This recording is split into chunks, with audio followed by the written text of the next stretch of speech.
Pangeran Muhammad bin Salman sudah menyampaikan kepada seluruh dunia cita-cita besarnya, bahwa 2030 sudah berdiri sebuah kota terindah, termahal, termegah, terhebat di dunia, dekat perbatasan dengan Yordania, masih di tepi Laut Merah, namanya kota Neom, yang menghabiskan dana 660 triliun, maaf, 6.600-an triliun lebih uangnya. Masya Allah. Ya Allah ya Rabbana, wahai ibadah Allah yang kami muliakan, 12 digit nolnya. Ibadah Allah, dulu mereka miskin, mereka tidak punya apa-apa, tiba-tiba mereka menjadi kaya raya dan sangat berkuasa. Hari ini mereka saling berlomba-lomba membangun gedung-gedung yang tinggi-tinggi. Jika zaman itu sudah kalian temukan, kata Nabi, jarak masa antara kalian dengan kiamat sudah sangat-sangat dekat. Nah,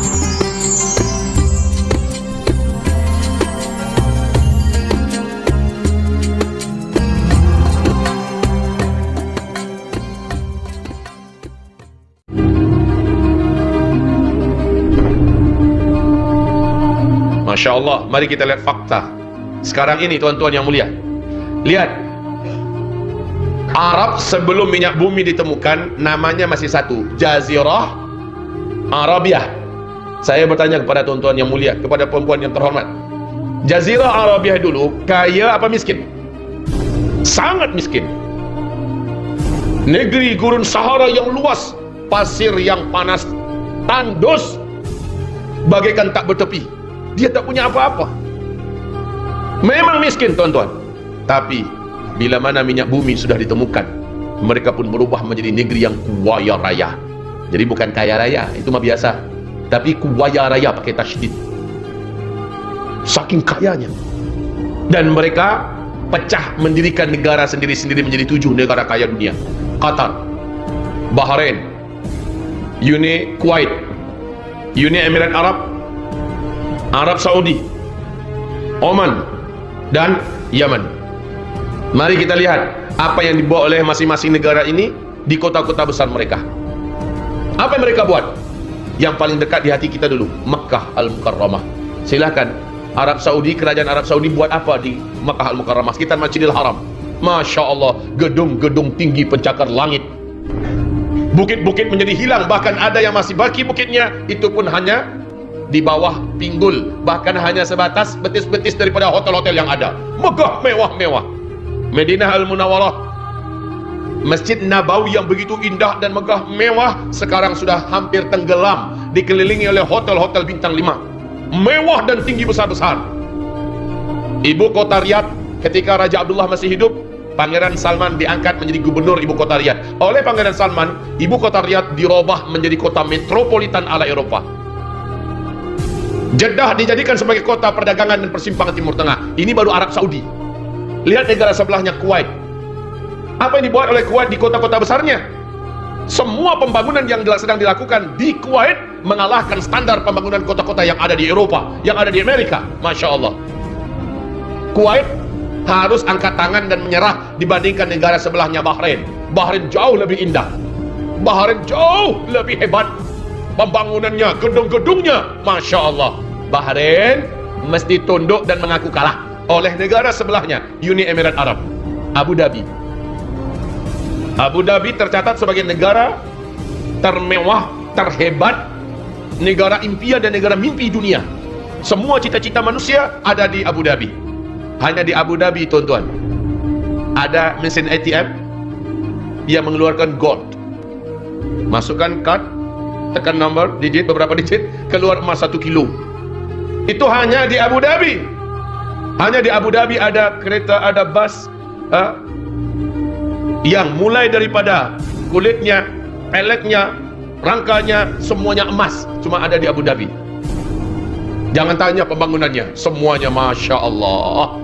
Dengan izin Allah Azza wa Jal, insya Allah bulan ke depan, itu Februari awal, saya dengan izin Allah dapat jemputan untuk berdakwah di sana, Abu Dhabi dan Dubai. Nanti saya share foto-fotonya insya Allah, kalau mau panjang lah. Abu Dhabi harus mengaku kalah oleh kota sebelahnya, Dubai. Pemegang rekod gedung tertinggi nomor 1 di dunia sampai hari ini masih di Dubai. Ternyata bukan Tokyo, ternyata bukan Sydney, bukan Melbourne, bukan Prancis, London, tidak, Dubai. Nama gedungnya Burj Khalifah, tingginya 828 meter. Kalau kita ada di bawahnya, melihat gedung itu macamnya. Tapi gedung ini sekarang sedang dalam proses dikalahkan oleh gedung yang sedang dibangun di tepi Laut Merah di kota Jeddah oleh orang terkaya nomor 1 Arab Saudi, Pangeran Al-Walid bin Talal, yang sedang membangun gedung namanya Kingdom Tower. Tingginya gedung itu, kalau Burj Khalifah 828 meter, maka Kingdom Tower 1,2 kilometer. Masya Allah. Baru-baru saja Kuwait mengumumkan akan mendirikan gedung yang juga melampaui angka 1 kilometer pula. Masya Allah. Pangeran Muhammad bin Salman sudah menyampaikan kepada seluruh dunia cita-cita besarnya, bahwa 2030 sudah berdiri sebuah kota terindah, termahal, termegah, terhebat di dunia, dekat perbatasan dengan Yordania, masih di tepi Laut Merah, namanya kota Neom, yang menghabiskan dana 660 triliun, maaf, 6.600-an triliun lebih uangnya. Masya Allah. Ya Allah ya Rabbana, wahai ibadah Allah yang kami muliakan, 12 digit nolnya. Ibadah Allah, dulu mereka miskin, mereka tidak punya apa-apa, tiba-tiba mereka menjadi kaya raya dan sangat berkuasa. Hari ini mereka saling berlomba-lomba membangun gedung-gedung yang tinggi-tinggi.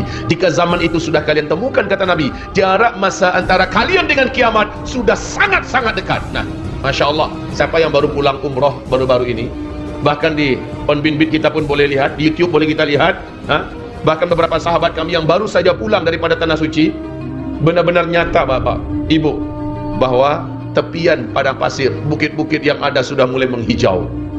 Rasul mengatakan, kiamat tidak akan berlaku sampai Arab kembali menghijau. Sekarang sudah berlaku. Sungai-sungai bukan lagi mengalir airnya, tetapi sudah banjir-banjir di sana. Masya Allah. Pada tahun 2011, Imam Masjidil Haram namanya Syekh Saud Shuraim, dalam khutbahnya menyampaikan hal yang sangat mengguncang bagi umat Islam. Apa kata beliau dalam khutbahnya? Kalian lihat dan perhatikan. Hai umat Nabi Muhammad, Rasulullah pernah mengajak Mu'adz bin Jabal radhiyallahu anhu berjalan-jalan di dekat daerah Tabuk.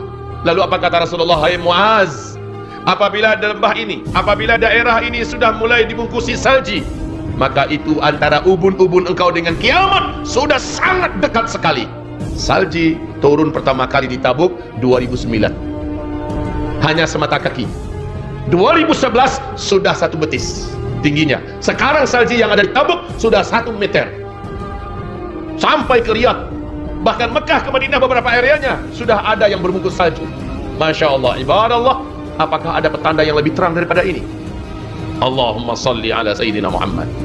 Perhatikan kembali, di dalam hadis yang sahih menurut syarat Bukhari dan Muslim, Rasulullah bersabda, la taqumu sa'ah hatta yahsiral furatu bi jabalin an dhahab yaqtatilu an-nas alaih fayuqtalu kullu 199 fayaqulu kullu rajulin minhum la'alli akuna ana alladhi anju.